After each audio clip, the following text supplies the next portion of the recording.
How's it going, everyone? This is the Anime Man, and welcome back to another episode of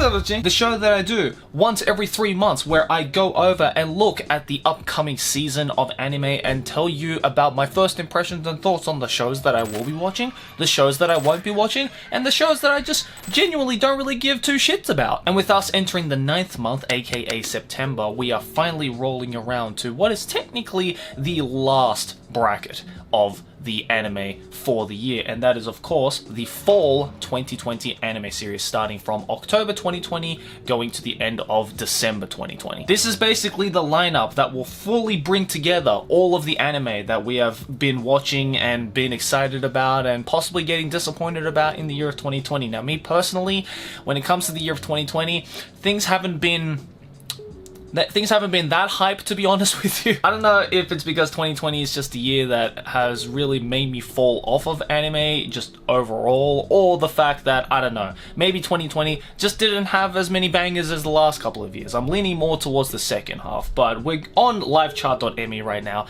as always, looking at the fall 2020 anime season, rating it in popularity, and of course I'm getting rid of all of the leftovers from previous seasons and all that kind of stuff. This is all the new stuff that is coming out in October, or around the beginning of October. And again, I'm sure I don't need to preface this, but this is just my opinion, this is just my first impressions based on the things that I see on this website and my prior knowledge of anything that I'm talking about, so feel free to leave your opinions down in the comments below. Link to this page, as always, will be in the description, and without further ado, let's just get into it! Alright, first and foremost, we have Dungeon ni Deiを求めるのは間違ってるだろうか Season 3. Damachi Season 3.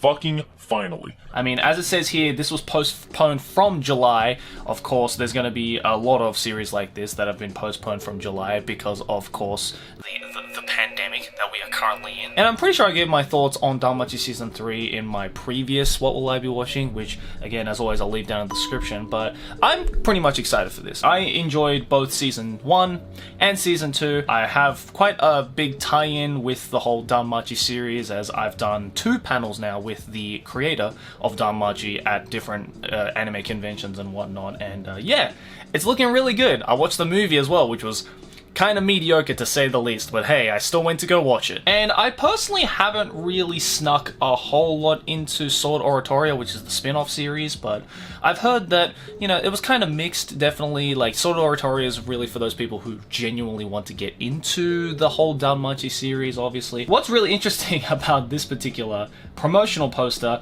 is just how small Hestia is. We've got 3 characters right here that are bigger than Hestia. So suffice to say that Hestia won't play a massive role in this upcoming 3rd season.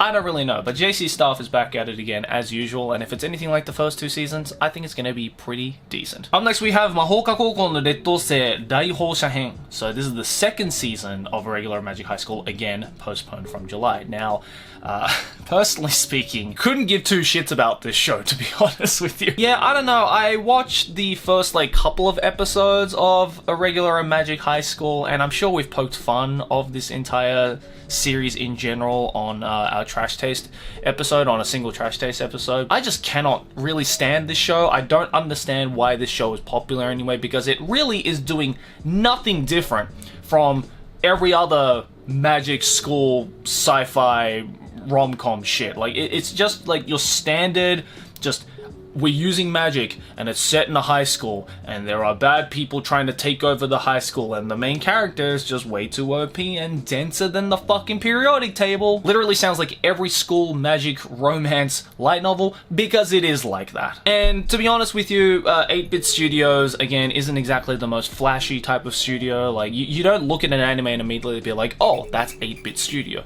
because who the fuck says that? But we have a synopsis written here, so let's at least just read the synopsis, because that might change my mind. After military deserters flee from the United States of North America, you didn't have to write out the whole thing, you could have just said United States. After a black hole experiment, First High is infiltrated by Angelina Kudo Shields, the leader of the STARS, USNA's magician army force. What is Tatsuya going to do to figure out what she knows? Probably the same shit that he was doing in the first season, which is to just be overpowered. So stupidly overpowered. And look, don't get me wrong, it's not like I don't like stupidly overpowered protagonists. I mean, Guts is a fucking amazing protagonist, and he is stupidly overpowered, let me tell you. But the difference between, say, Guts and the main character of Mahou no Rettose is that Mahou no Rettose's protagonist has the personality of a fucking blank sheet of paper. Like, the only reason you remember this guy is because he's the protagonist. If he wasn't the protagonist, he would just be a fucking mob character that's just sitting on the sidelines. Like, his personality is just so fucking boring. And it's not just the main character, it's literally every character in the show. Looks boring,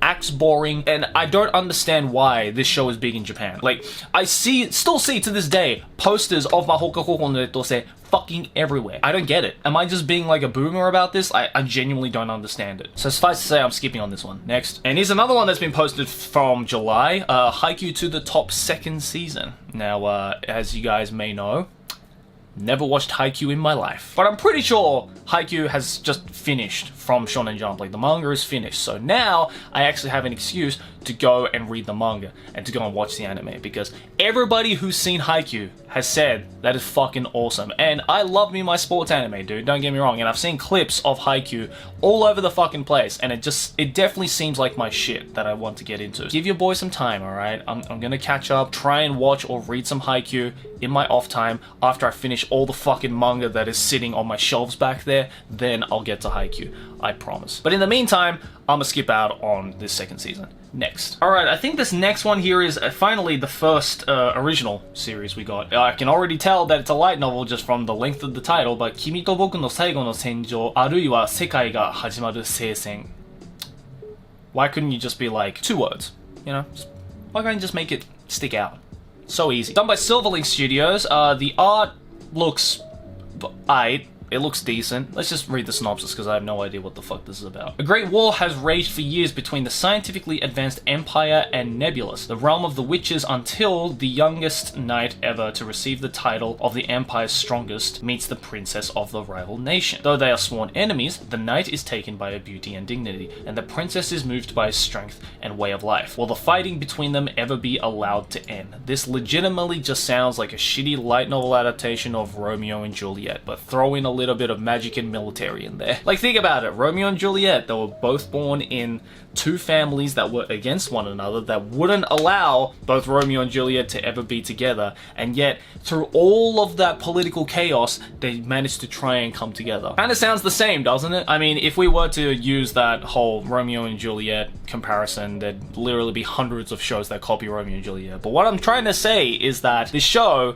just seems like a crappier Romeo and Juliet. I think I'd rather just go watch Baz Luhrmann's Romeo and Juliet adaptation, to be honest with you. Because as much as I don't mind Silverlink, it's just doesn't really stand out to me. Honestly, I might have enjoyed this show like 10 years ago, but after having watched so many shows that look and sound like this, it's just not popping out to me, you know? I'm at that point now where something really needs to fucking pop out to me in order for me to be like, alright boys, I'm fucking prepared for this. And this one just kind of seems whatever. So yeah, probably not gonna be watching this one. But you know what show I will be fucking watching? This one right here, Noblesse. Finally. I've already talked about the massive surgence of manhwa anime adaptations recently, and we've had Tower of God, we've had God of High School, and this is like finishing that trifecta, finishing the big 3. Noblesse. Honestly, in my opinion, out of Tower of God, God of High School, and Noblesse, I've read all 3 of the manhwas. Not up to date, obviously, but enough for me to formulate my opinion on it.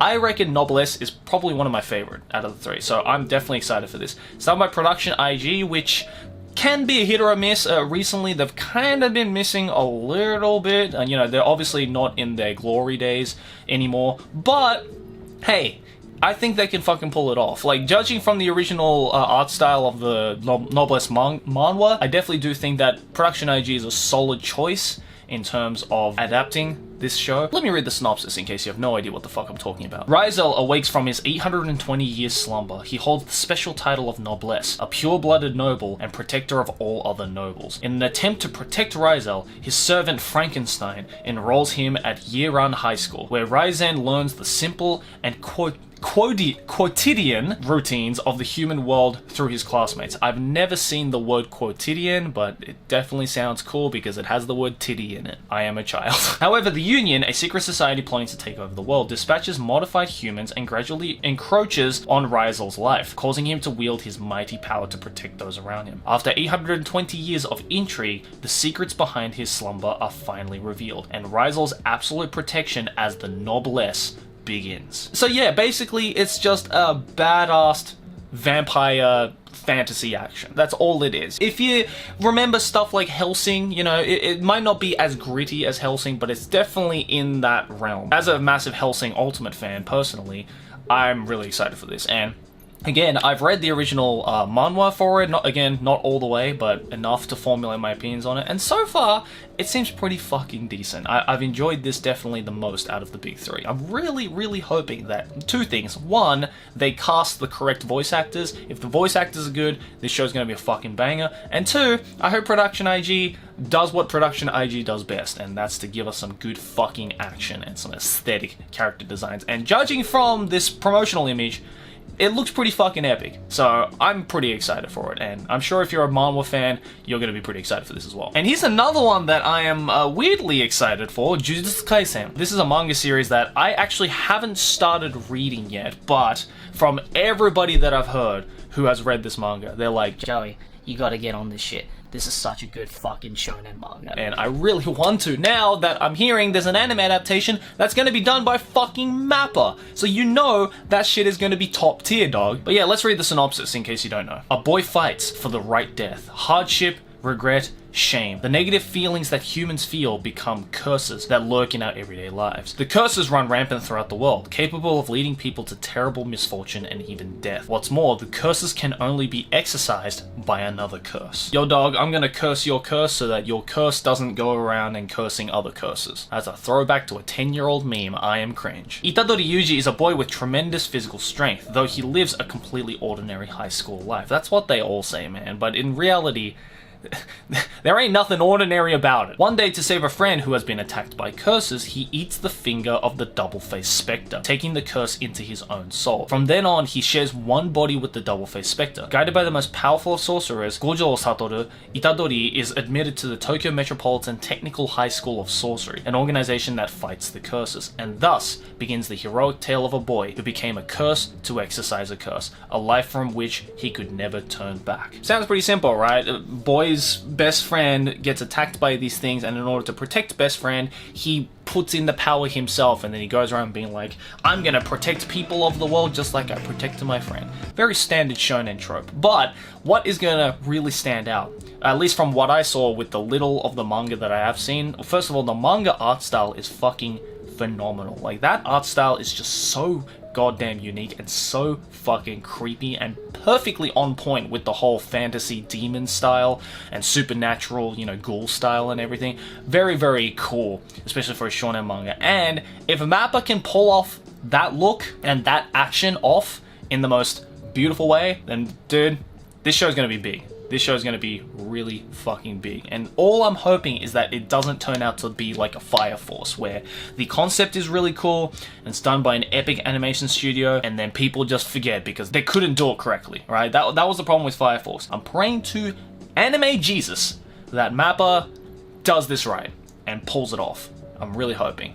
We're just gonna have to find out. Alright, up next we have Tonikaka Kawaii. Okay, never heard of it. It's based off a manga done by 7 Arcs. Don't know what that is, but let's read the synopsis because I have no idea. Nasa Yuzaki falls in love at first sight after an encounter with the mysterious Tsukasa. When Nasa earnestly confesses his feelings, she replies, I'll date you, but only if we're married. I don't think that's how that works. Nasa and Tsukasa's cute and precious newlywed life of love is about to begin. It kind of seems like this one is following the trend of the recent, you know, slice of life comedy style where it's actually really focused on just like one little gimmick. It's not even a slice of life, it's like one little gimmick that pulls the entire thing together. And that gimmick is that they're dating because they're married, but they wouldn't date anymore because they're married, right? So how does...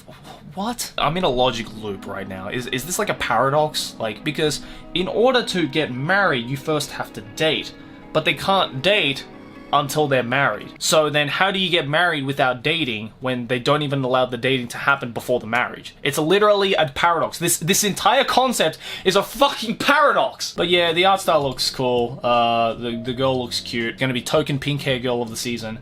Hey, if you're into that kind of shit, check it out, I guess. I don't know about this one, honestly. Alright, up next we have Kamitachi ni hirowareta otoko. This is a light novel series. This is so fucking colorful, first of all. I legitimately thought this was like a children's anime, because it's just so fucking colorful, dude. Oh look, it's the healer from Goblin Slayer. Isn't that the guy from Shield Hero? And look, that's Raftelia with short hair and a longer tail. I'm just triggering people by making that comparison, aren't I? Let me just read the synopsis. When 39-year-old Takebayashi Ryoma dies from blood loss after sneezing and hitting his head on the ground, he is reincarnated as an 8-year-old boy in a fantasy world. Isekai! Isekai alert, congratulations. Bring on the confetti. Let the confetti rain down as we celebrate in yet another fucking Isekai award. I love as well how specific they are with the age. A 39-year-old.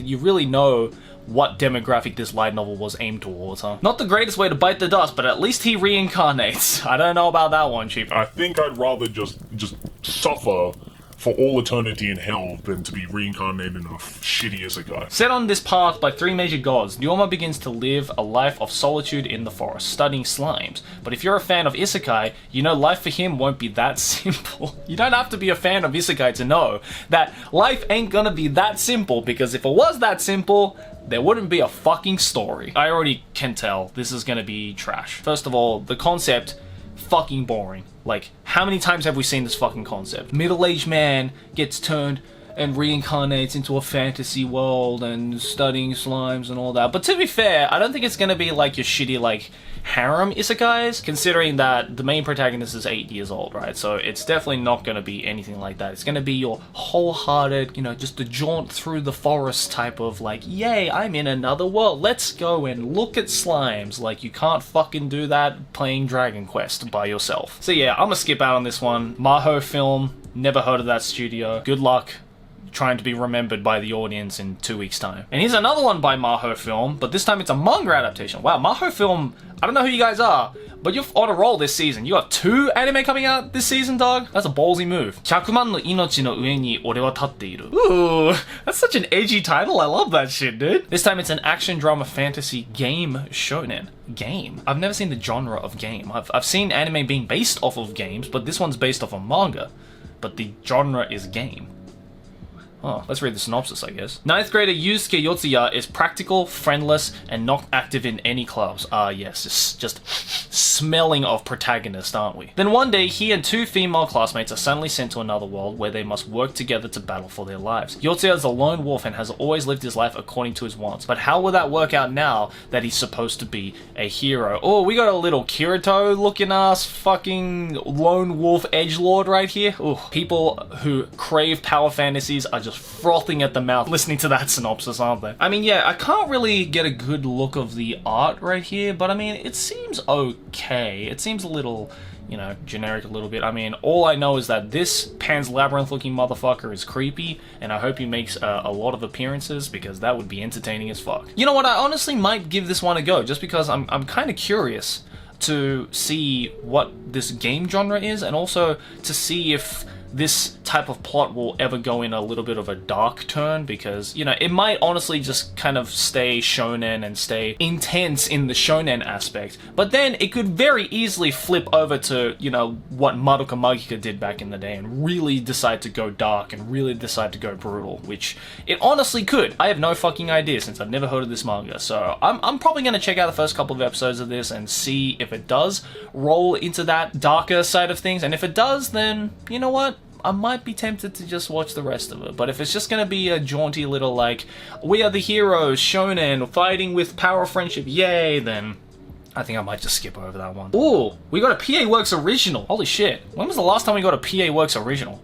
Wow, okay. It's called Kamisama ninata here. It's a drama fantasy. Well, of course, okay, first of all, PA Works originals have to be drama fantasy. Look at every fucking PA Works original that has ever been released. It's literally all of that genre, so why am I even surprised? One day, during Yota Narukami's last summer vacation of high school, a girl named Hina suddenly appears and proclaims herself the all-knowing god. Hina announces to the thoroughly confused Yota the world will end in 30 days. Yota then witnesses Hina's godlike powers of prophecy, convincing him that her powers are real. Hina's naive innocence belies her power, and she decides to live at Yota's home for some reason. Thus begins an eventful summer before the end of the world. Oh, okay. That's kind of interesting. It sounds like PA Works redoing Angel Beats, but instead of in the like afterlife kind of thing, this is like a prequel to Angel Beats from the sounds of it. And I feel like we're gonna get the same kind of feels that we got from like Angel Beats, and this definitely does seem like a very coming of age kind of story. And I mean, PA Works is usually pretty good with those kinds of coming of age human dramas mixed with a little bit of fantasy, because why not? I do dig the PA Works art style personally. I think this is gonna be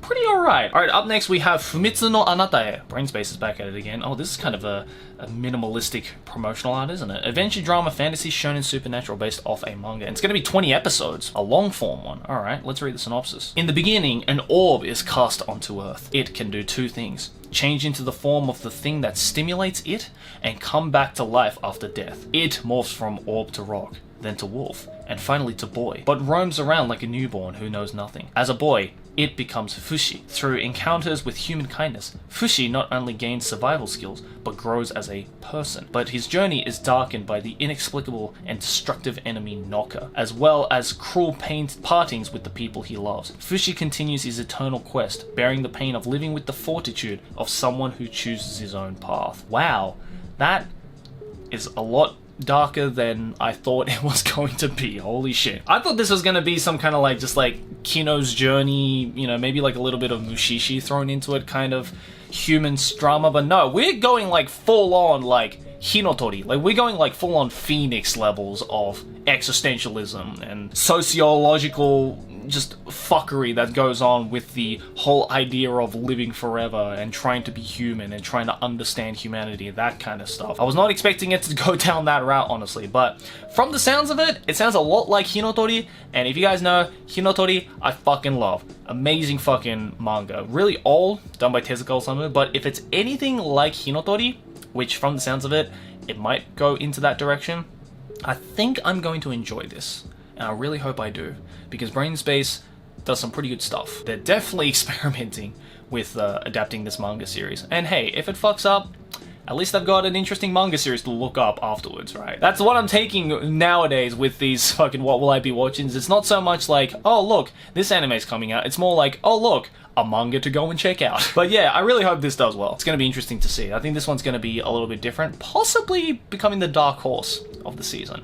I really hope so. Don't quote me on that though, because this is just the first impressions. Alright, up next we have Majin Tabitha, adventure fantasy, done by C2C. What is up with all these new anime studios that are just popping out of nowhere? Who's funding these studios? Who is it owned by? Where are they coming from? Let's just read the synopsis, because I'm digging this girl's witch hat right here and her aesthetic. Her drip looking clean as fuck, dude. It's not about the destination. What's your favorite story? Does it have a hero who slays a dragon and saves a princess? No. Or a child of prophecy destined for greatness? No. Well, my favorite story is a little different. Do tell me. It's the tale of a witch who travels the world, seeking nothing in particular, with no quest of her own. She's free to wander wherever the wind takes her, adding a few pages to the story of whomever she meets before setting off on her next adventure. At the end of her travels, the witch takes on an apprentice, who will one day begin her own journey, and so the cycle continues. Or so the story goes. Now, the witch who starts the story anew.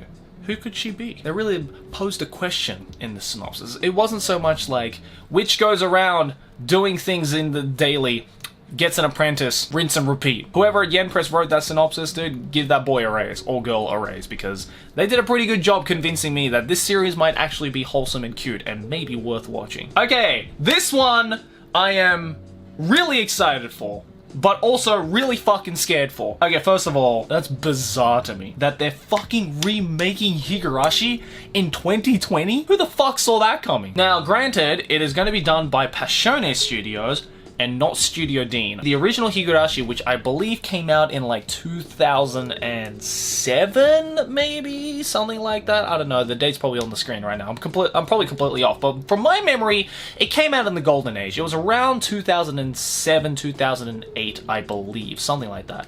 And that was A really fucking good show. If you never watched Higurashi, only watch the first 2 seasons, Higurashi no Nakoro ni and Higurashi no Nakoro ni Kai. Don't watch the other, like, season 3 and 4, because that's all just Moe Blob bullshit that they just did a spin-off of. The first 2 seasons, Studio Dean fucking killed it, and it's very, very infamous. I'm sure you'll see, you know, plenty of Higurashi gifs, even to this day, right? It's a really good horror anime. The fact that they're remaking it, it's kind of crazy. 14 plus episodes continuing into the winter season. So this is at least going to be, what, 26 episodes? That's like a double season. So that's crazy, dude. I mean, maybe it's because I'm so used to the Studio Dean art style that all these characters just look kind of weird to me. Okay, granted, Reina looks really cute. But the Studio Dean Reina was just so fucking adorable, yet so terrifying at the same time. Yeah, I really don't know how Passione is going to pull off this very light and very neon, almost very bright type of thing into a horror. But yeah, let's read the synopsis in case you have no idea what the fuck Higurashi is. New kid Maebara Keiichi is settling into his new home of peaceful Hinamizawa village,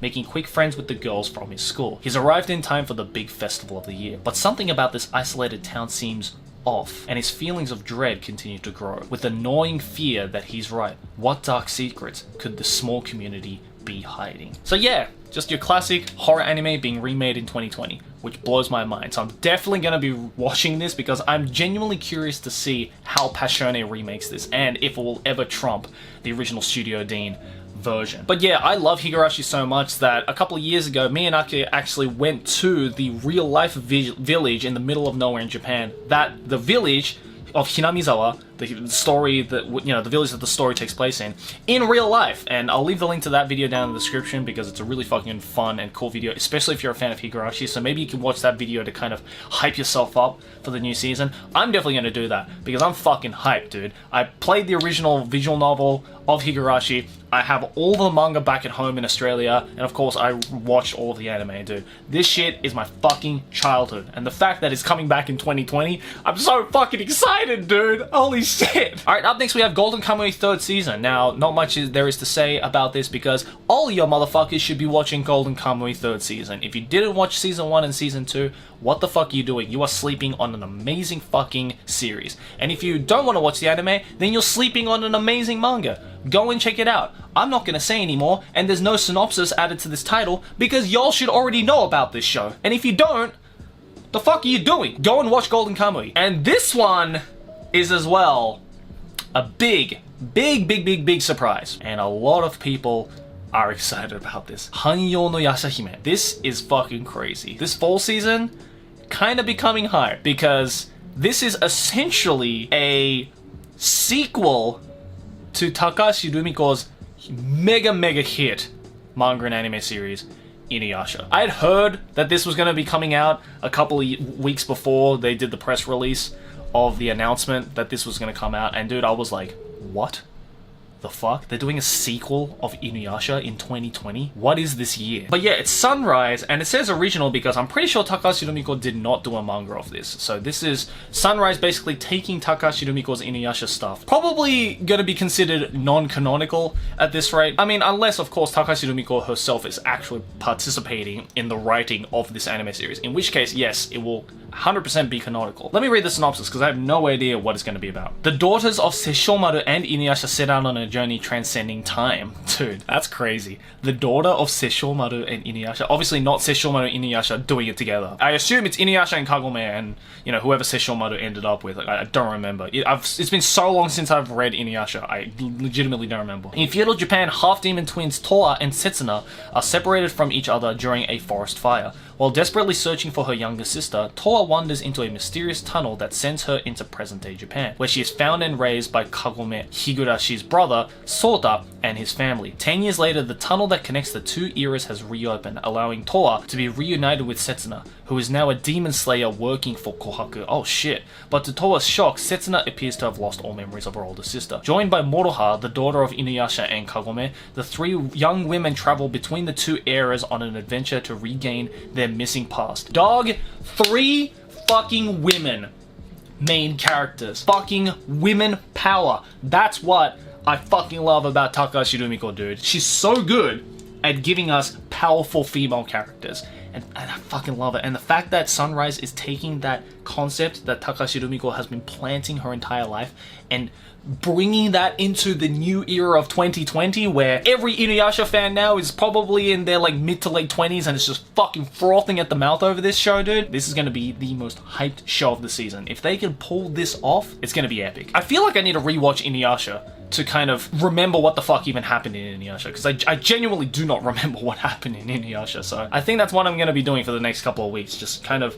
at least, you know, going through the cliff notes of what happened in Inuyasha to kind of relive my memory and jog my memory to get myself prepared for Yashahime. So yeah, I'm fucking excited, and I'm sure every Inuyasha fan watching this is also just as excited as I am. Oh, okay, let me check out this one, Yukoku no Moriarty. It's a mystery psychological shonen, another production IG. Damn, production IG is also fucking cranking them out this season. Moriarty as in like, what the fuck is Moriarty from? Is that Sherlock Holmes? I don't remember. Anyway, let me read the synopsis. In the late 19th century, Great Britain rules over a quarter of the world. Nobles sit in their fancy homes in comfort and luxury, while the working class slaves away at their jobs. When young Albert James Moriarty's upper-class family adopts two lower-class orphans, the cruelty the boys experience at his family's hands cements Albert's hatred of the nobility he was born into. He asks the older of the two boys, who has a genius mind and a killer instinct, to help him rid the world of evil, starting with Albert's own family. Holy shit, dude. That sounds fucking epic. Oh my god. The just wrist-cutting edge I feel out of this, and the fact that this is going to turn into something that's fucking brutal and psychological, dude, like, hell yes. Give me that shit, please. I'ma eat that shit up. And it's done by Production IG, dude. If you love your psychological mysteries, which you guys should know by now, your boy loves that shit, I'm gonna be eating this shit up. I hope it turns out to be as brutal as it actually sounds, and it's not just like all implied brutality. Like, if we could get to see like a little bit of like horror thriller stuff coming into the mystery and psychological plot of this, dude, that's gonna be pretty freaking hype. Wow. I mean, I'm glad I went down to near the bottom of this list to find this shit, because my god, that just sounds really cool. And this might be a contender for another dark horse of the season. You never know. But I'm personally really excited about this. But yeah, guys, that's probably going to do it for this month's What Will I Be Watching for the fall 2020 anime season. Overall, definitely a few shows that are right after my heart. You know, we got Yashahime, we've got Noblesse, we've got the fucking Higurashi remake, dude. That's gonna be some hype shit. But overall, yeah, pretty strong end, I believe, to the fall 2020 anime, or just the 2020 anime lineup overall, because in all honesty, 2020 has been kind of in terms of anime. Nothing has really like kind of popped out and stood out for me. So yeah, I'm hoping that this final season at least does 2020 justice and, you know, puts it to a nice closer for the next year of the 2021 anime season. But yeah, guys, let me know down in the comments below what you guys think about my opinions on any of the shows that I gave, as well as your opinions on any of the shows I didn't show off. Again, the link to this page will be down in the description below. Check it out, and if there are any shows that you think I missed in this video that you think I should check out, or you think you should check out, or other people should check out, then definitely leave that down in the comments below. And of course, don't forget to check out my What Will I Be Watchings for the other 3 seasons of the 2020 anime seasons. Again, all of that is always down in the description below. And thanks for watching, guys, and I'll see you in the next one. Like and favorite if you enjoy, subscribe for more anime banter, and keep watching anime. Johnny!